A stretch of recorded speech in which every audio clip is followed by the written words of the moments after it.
talk also about the movie and things like that. And then I would say, okay, this video, I would like to share with you this video where my brother and I are playing with the Symphony of the Americas, so that you can, enjoy this piece that my uncle wrote and the orchestra played, and he wrote it for me and my brother in order to play in four hands and then two pianos. Okay. Great. Okay.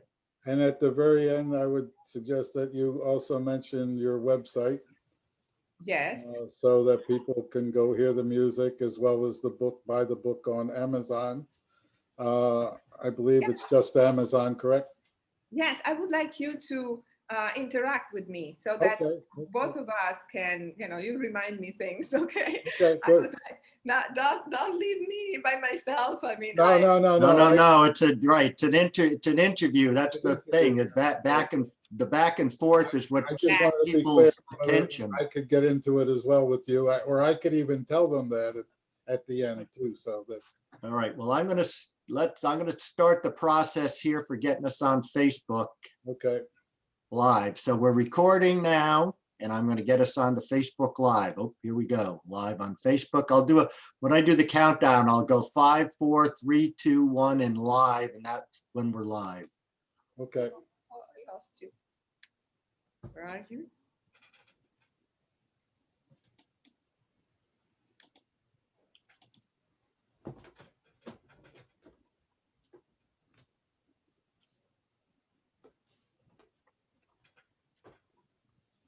We're still getting onto Facebook here.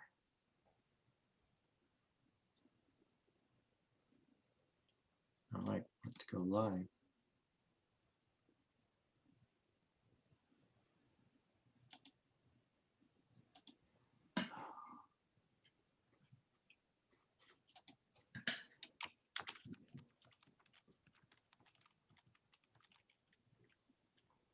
And it's called For the Love of Music.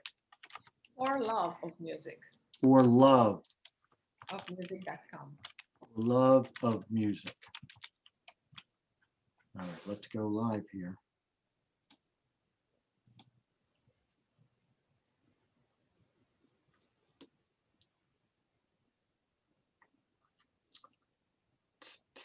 Setting up.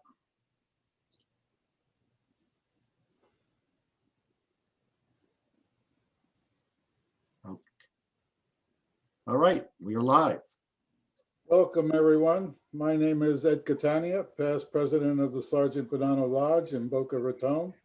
I am very pleased to be hosting the program along with Dr. Mark D'Annunzio, Orator for the Grand Lodge of Florida.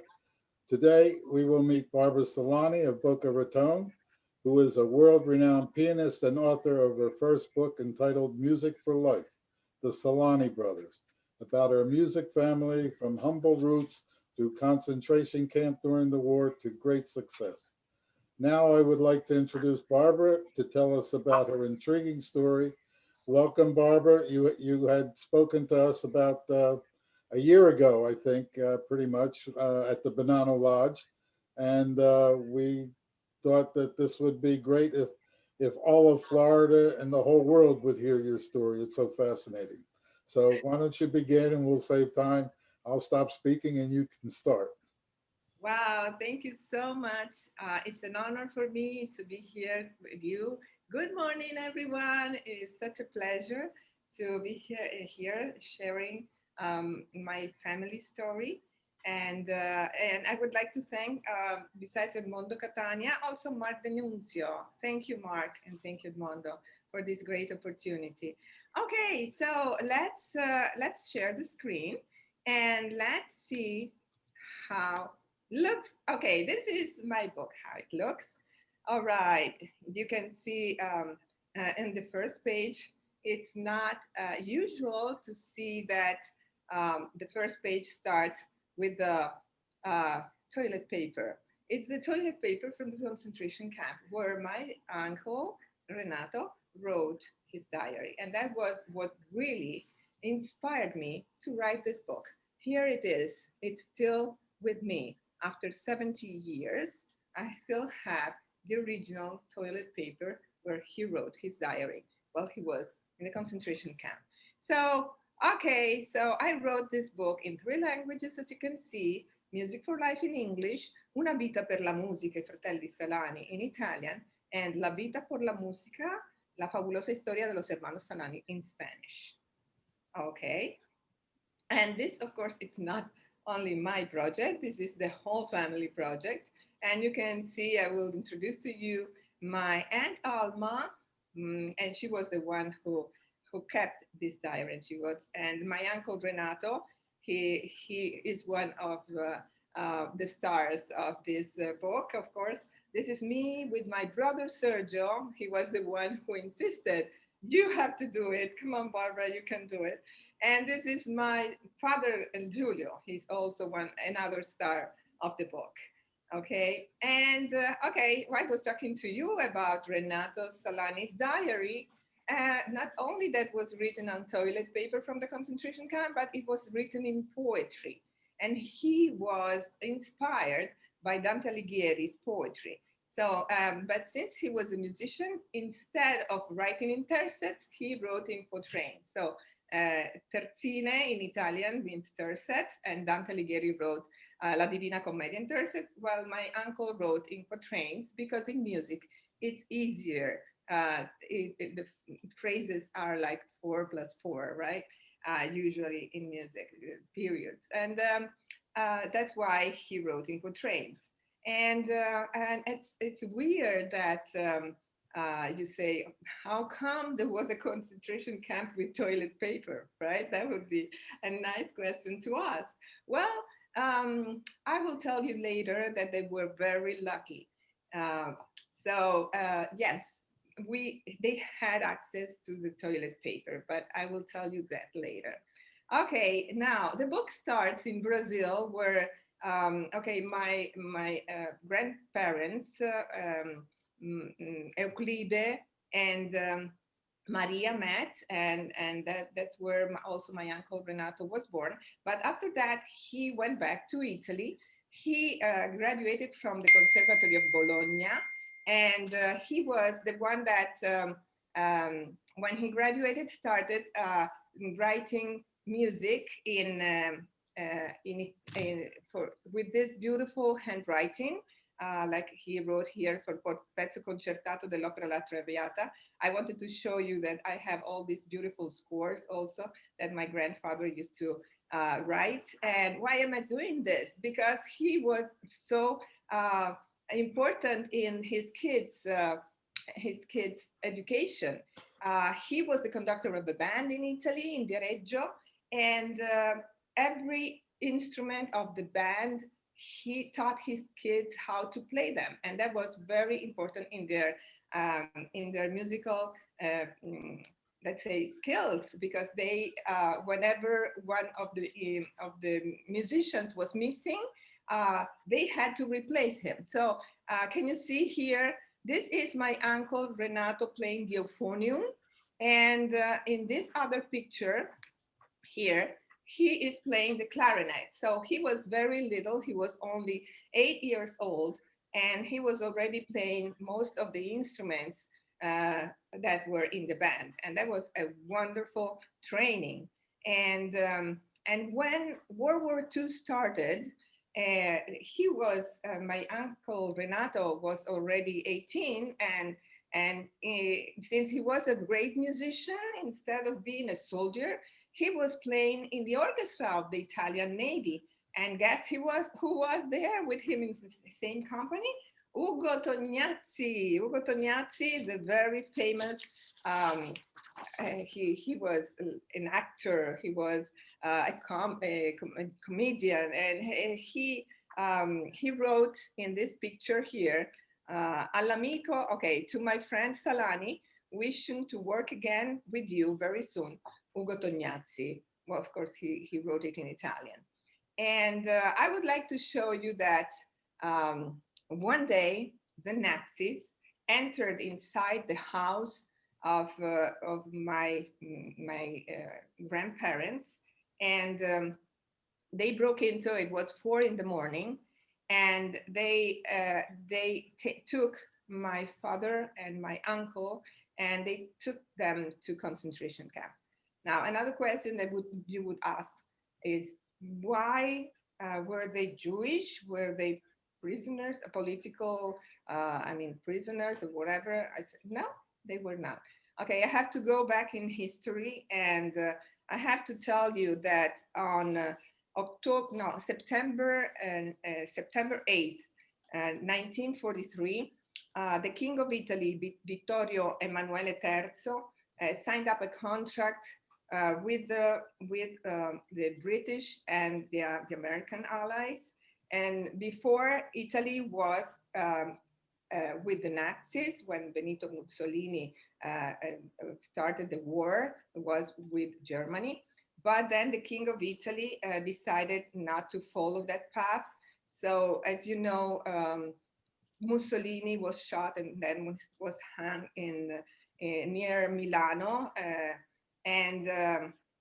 So after Mussolini's death, the king decided to sign this contract and leave the country. So when he left the country, the troops were dismissed, and unfortunately, the Germans decided to invade Italy. So they started from the north, and that's why they started trying to get all the men, and these men were brought to concentration camps. And another question that you could ask me, how many concentration camps were in Italy? More than 38. So they were pretty lucky, because as soon as they got to the Fossoli concentration camp, which is in the province of Carpi, near Modena, in Emilia-Romagna, in the region of Emilia-Romagna. Okay, and so as you can see, I have the pictures here. This is a picture from back then during the war, and this is a picture instead of how it looks today. Okay, and as I told you before, how come were they lucky? Because the Germans needed someone who knew how to typewrite. So they were lucky because they had both just graduated from an accounting school. So not only they knew how to typewrite, they knew how to keep the administrative books. And so they started working in the administrative office. And they worked there for about 6 months. And that's why they could have access to the bathrooms of the Germans, because the administrative office was in let's say, in one of the barracks where the Germans used to live. So that's why he could have access to their bathrooms, and that's why they had access to the toilet paper, but they didn't have access to all the papers that they had in the administrative office, because they had to use them for their job purposes. And as you can see, here is an officer, a Nazi, that's looking at what they are doing. And I was so lucky to find this picture. My mother told me, Barbara, there are pictures from the concentration camp, and I could not believe they did have them, really. So the thing is that, as you can see, there are 3 girls here. Okay, these 3 girls were hired in order to send Renato and Giulio. This is my father, Giulio, and my uncle Renato. The Nazis decided, after like 6 months that they were working there, that they had to be sent to the concentration camp in Auschwitz. So most of the prisoners that were there were there to welcome get. To the Order Sons. Pardon me? No, sorry. Oh, okay, I thought you were asking me a question. No. Okay, well, you are welcome to ask any question. If anybody wants to ask any question, go ahead. I will be very happy to answer. Okay, let's go back. So as I told you, what happened was that the Nazis decided that since they were men, they were going to go to Auschwitz. So they were about to leave. The only thing is that they had to train these 3 girls on how to do the contracts of all the concentration camp prisoners. And once everything was, once the girls had learned how to do those contracts, then they were going to be sent there. But what happened was unbelievable. They were lucky because there was a bombing that happened on November 29th, 1944, when the British troops, the Royal Air Force, did this bombing and destroyed many barracks there, and mainly the barracks with the Germans, and also the fence that was there. So they could escape. My father and my uncle escaped from this concentration camp, running as fast as possible.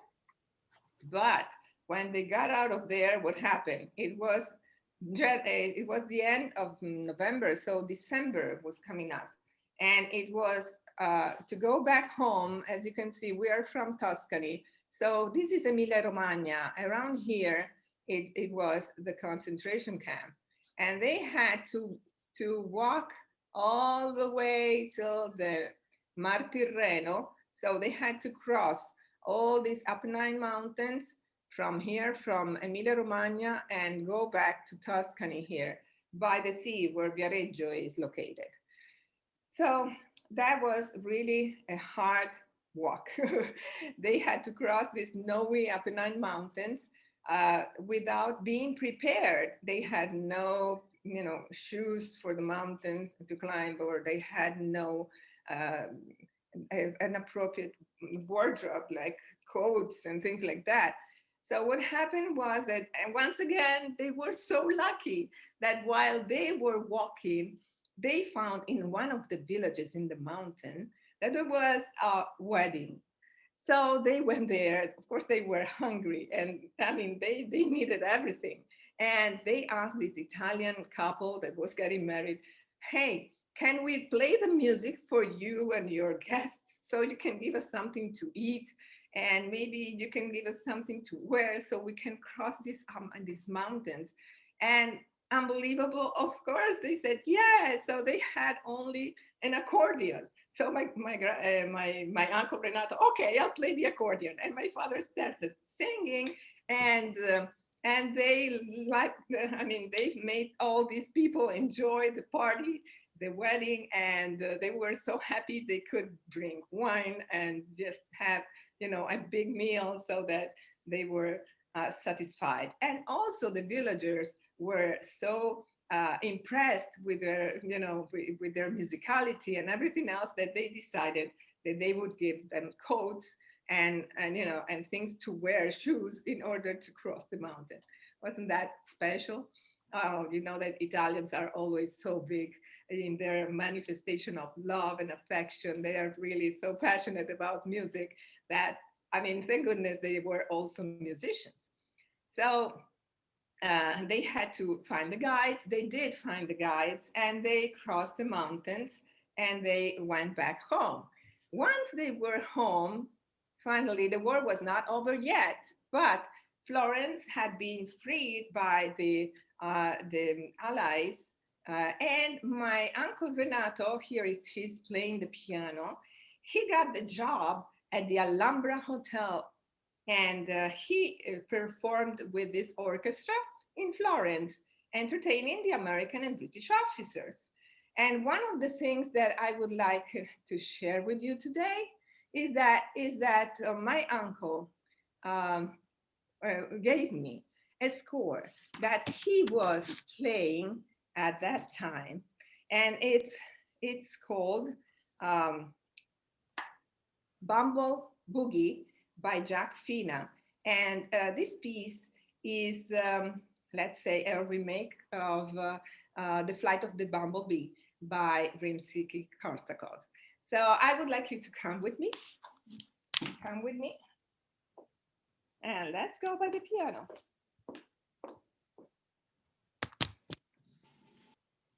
Okay. Can you see my piano? Yes. All right. Okay. So let's have fun with the music from, wartime. This is a boogie boogie. It was very famous during that time, and it's called Bamba Boogie by Jack Fina.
Bravo.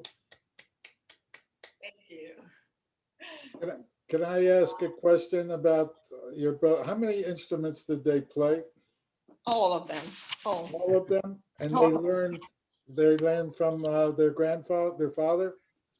Okay, so the thing is that, yes, my grandfather was a conductor. So okay, they had their favorite instruments, let's say. Whenever they had to play another instrument, that's okay. They did play them. But for example, my grandfather used to play also the piano, but the euphonium was his best instrument. My uncle Renato played them all, and at the time, and then he chose the piano. So in his band, he usually used to play the piano. My father was the one that he didn't, want to stop playing them all. So his best instrument was the violin, but he also played the clarinet and the saxophone, the tenor saxophone. And as the matter of fact, we're going to listen to him shortly after, okay, when we get there. So let me go back. Do you have other questions, by the way? Not right now, but I have one for later. Okay. All right, let's go back and share the screen again, and let's go back to the presentation where we have this orchestra at the Alhambra Hotel. And that was one of the pieces that he used to play with his band over there. And now I have here the Trio Alba. Trio Alba at the Principe di Piemonte Hotel. Okay, they started uh, working as a band and they went all over the place. And one day they had to accompany this trio. Do you remember the Andrews sisters? After the war, they were very famous. Okay, the Trio Alba in Italy were very famous also for singing in three voices. And by the way, okay, I would like to tell you that, of course, my father liked one of the girls, Nancy. She was born in New York, and Nancy was the soprano voice um, of the band, of the trio, sorry, and the band was accompanying them. So after they met, they got engaged, and my father started playing all over the place. You can see him performing with the Lotti Orchestra for Rai TV in Rome. And then here he's performing with a great trumpet player, Bill Coleman, in Florence, and that was in 1950. And Bill Coleman wrote to Salani Giulio. It was great working with you, sincerely, Bill Coleman. And so my father, you can see here, he's playing the saxophone, the tenor saxophone, okay? And then my uncle Renato got engaged and then got married with Alma, the other singer from the trio. So two brothers got married with the sisters, and the four of them were musicians. So it was nice that, like this is my parents' wedding in 1953. And then what happened was that they started working and going all over the place. And by the way, I know that the Festival di Sanremo is now going on today, but at that time, this was my uncle's song that participated in the Festival di Sanremo and was one of the winners in 1953. and it's called Non Pierrot. By the way, this book that I'm talking to you about, my story, has a website, and it's www.forloveofmusic.com. In the website, you can find all the songs, and you will find also No Pierrot, sung by Katina Ranieri, who was the singer that sang at the Sanremo Festival. Okay, and after their marriage, they started going everywhere, all over Italy and Europe, doing concerts. And here, okay, my mother and my father are the Fontana dei Trevi. Here they are in Geneva, in Switzerland. And you can see also many other pictures in the book and in the website too. We have like a gallery. And one of the beautiful things also that I would like to share with you is that they both started, oh my goodness. Can you hear me? Yes. Yes. Okay. They, my uncle and my my uncle and my father started working for Fred Buscaglione and the Ars Novas Orchestra. As you can see here, my uncle is playing the double bass, right? And my father here is playing the saxophone. Okay, and this was the trumpet player was Fred Buscaglione. And they were all over the place, playing in Italy and in Europe. But what happened was that, I would like to share with you one of the songs that Fred Buscaglione composed, and it's called Buonasera Signorina. And it's performed by Giulio. My father is singing, and the orchestra of my uncle Renato is playing. And this is their arrangement of the song, okay? So tell me if you can see, if you can listen to the music.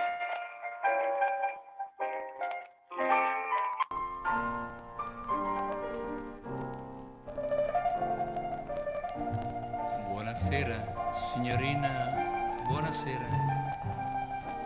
Com'è bello stare a Napoli e sognare, mentre in cielo sembra dire buonasera anche la vecchia luna che sul Mediterraneo appare. Nel tepore del crepuscolo ogni sera i mandolini cominciano a suonare.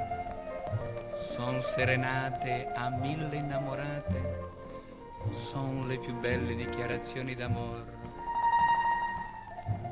Ma purtroppo io non sono napoletano e se voglio dirle buonasera, signorina, mi scusi sa, non so dirlo che così. Baci ba, aculu mamma, lia biblu babu, buonasera signorina, buonasera.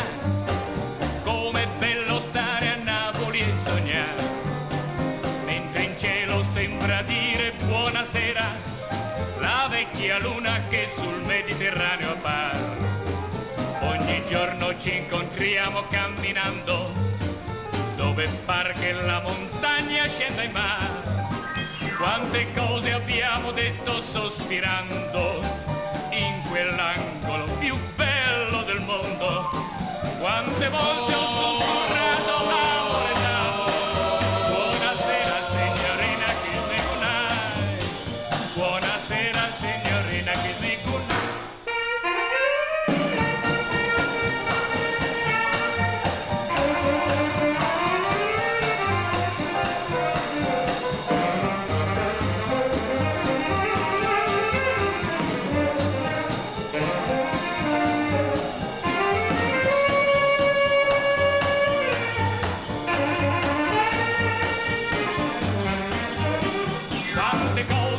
Abbiamo detto sospirando, in quell'angolo più bello del mondo. Quante volte ho sussurrato amore d'amore. Buonasera signorina, kiss me goodnight. Buonasera signorina, kiss me goodnight. Buonasera signorina, kiss me goodnight.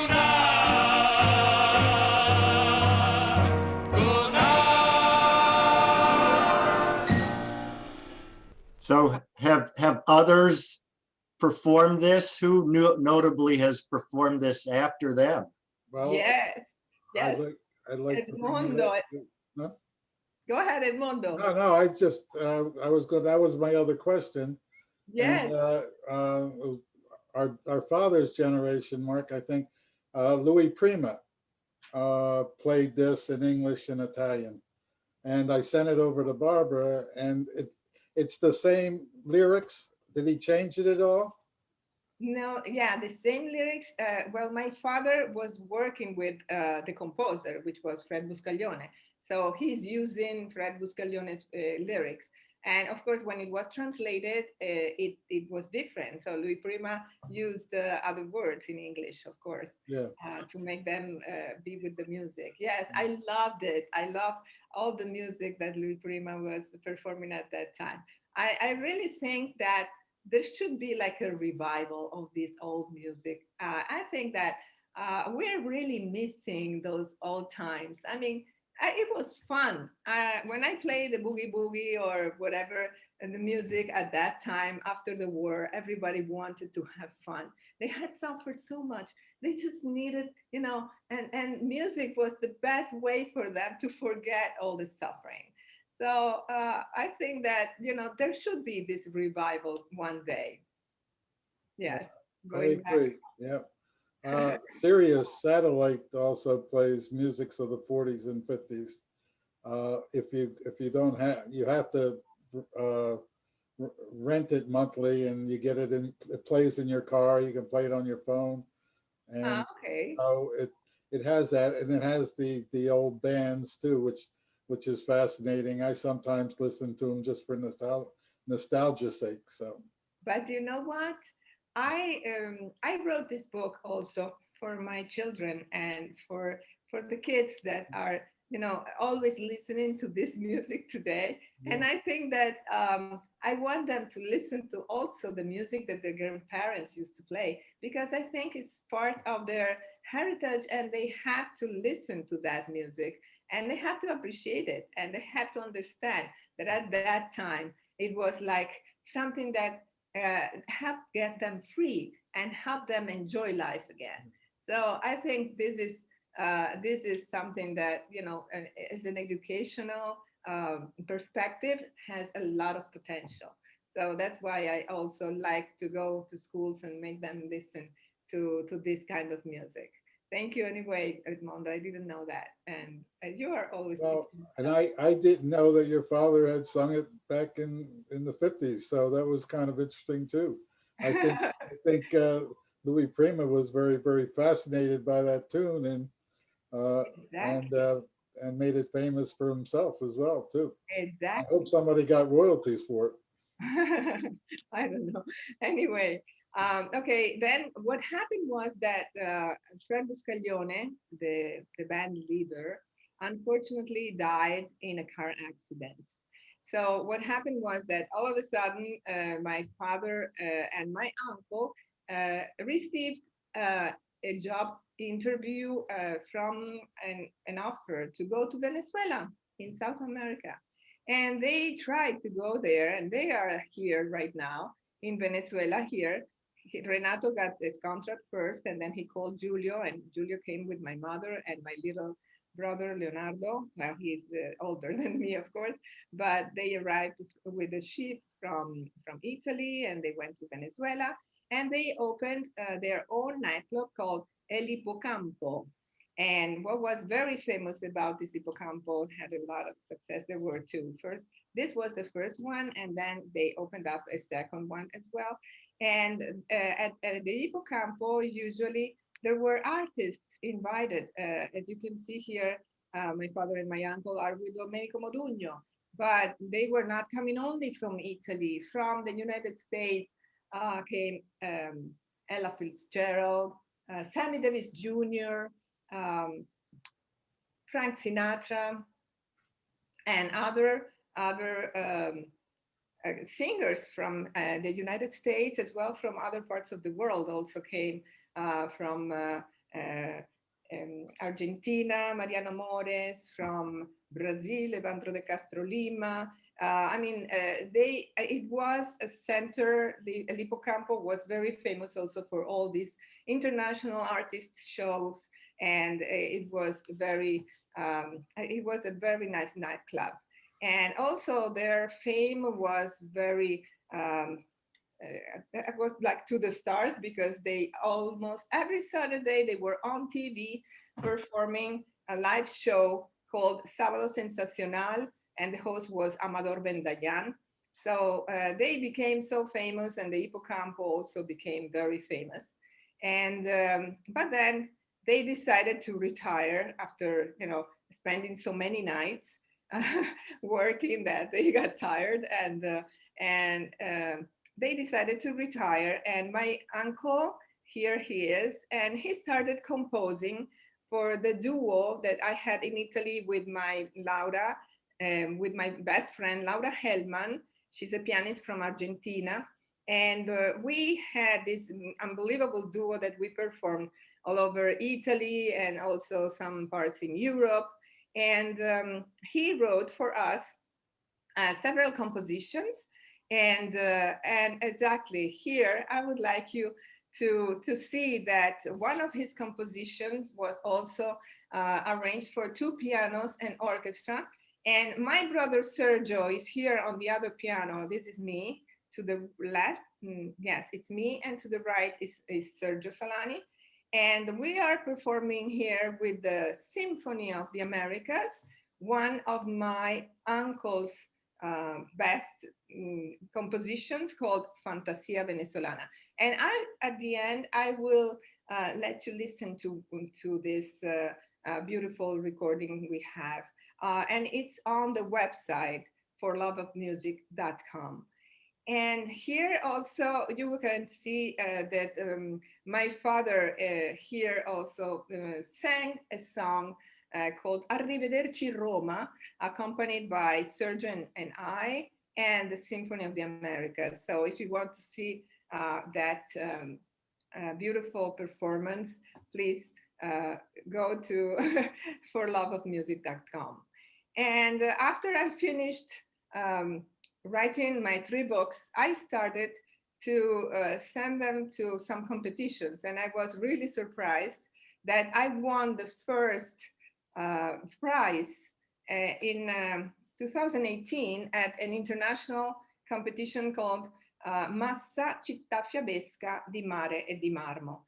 And I said, wow, I'm a musician, but you know, I really wrote this book with all my heart and with all my passion, and tried to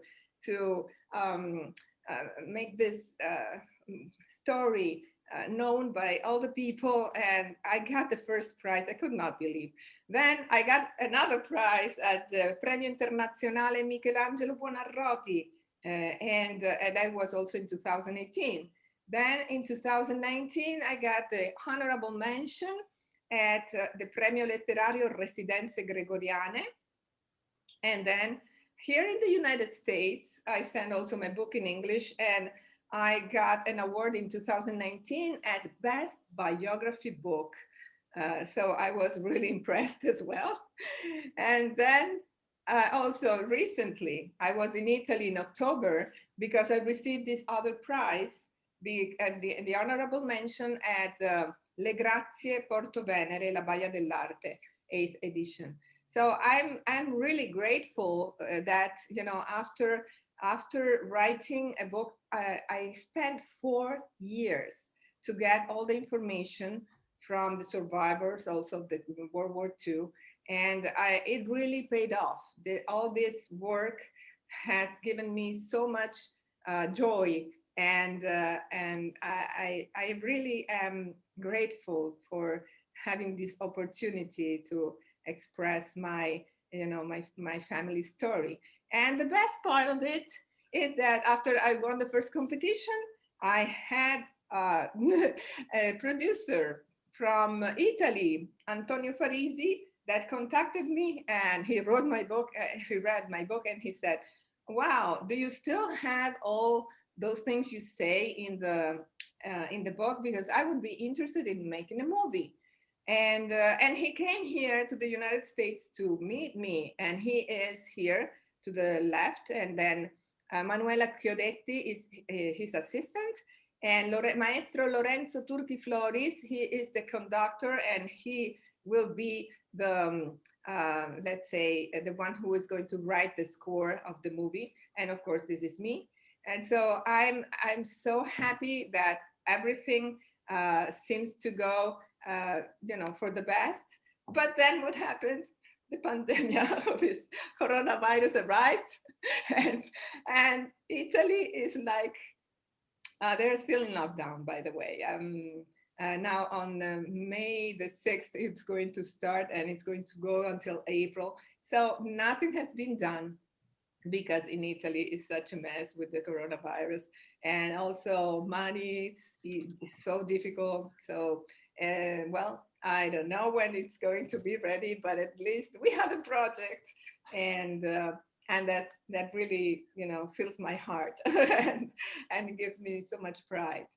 So this is okay. Do you have any questions, by the way? I would like to have someone from the audience ask me questions. Well, they haven't posted any yet, so. Okay.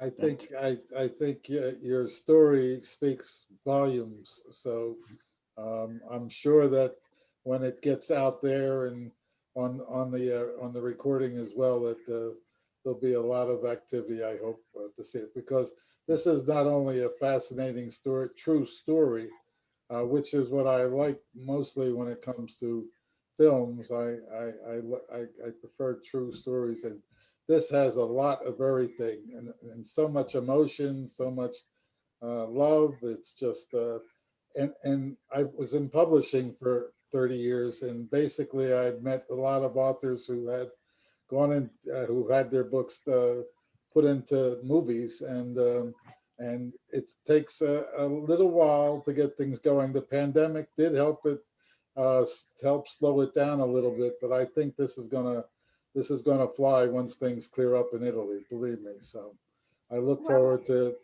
the final result. And well, I'll keep you posted. Thank you so much.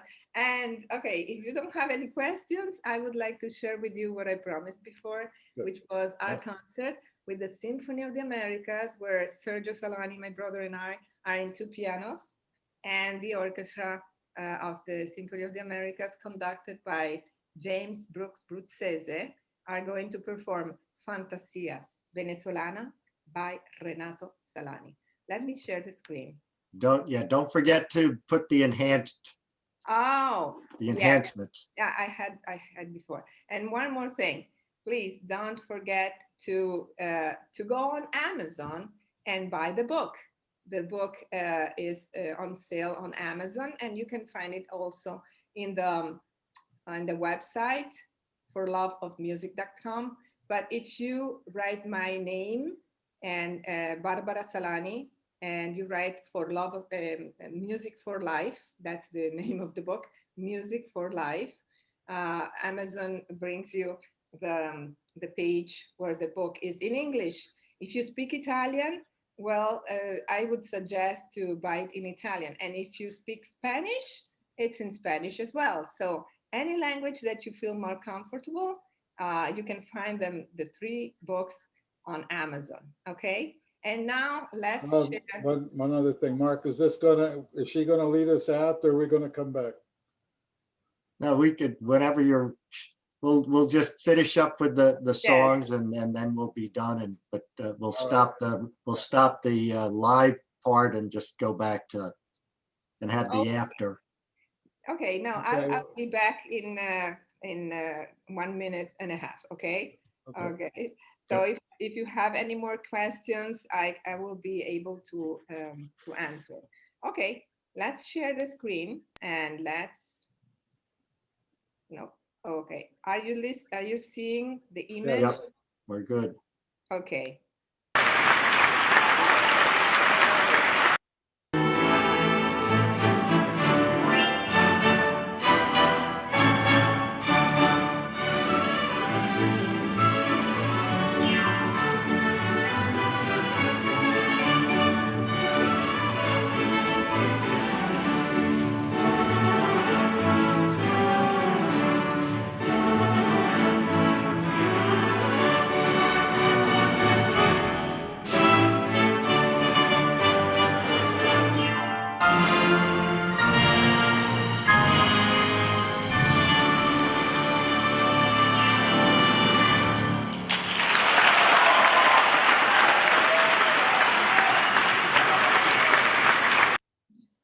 right. That was Yes. the ending of the Fantasia Venezolana. By the way, that piece is called Alma Llanera, which is a very important Venezuelan song.